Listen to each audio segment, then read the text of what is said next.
தகுதியற்ற ஒருவரை நம்பியதற்கு கிடைத்த தண்டனைதான்.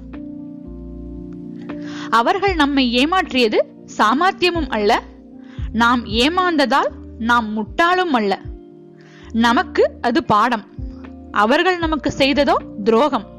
அதன் விளைவை அவர்கள் நிச்சயம் அனுபவிப்பார்கள். நல்லவர்களுடன் பழகினால் ஏமாற்றாமல் இருக்க கற்றுக்கொள்ளலாம். கெட்டவர்களுடன் பழகியதால் ஏமாறாமல் இருக்க இனி கற்றுக்கொள்வோம்.